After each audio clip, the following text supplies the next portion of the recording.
pojď si, pro pohlaveček, pojď. Trenére, prosím tě, promiň, já jsem to chtěl dát ten gól, ale mě to jako klouzlo. A pak to nějak jako nešlo, a já jsem chtěl.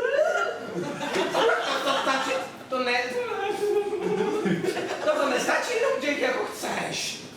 To musíš chtít srdcem pravého hokejisty České republiky.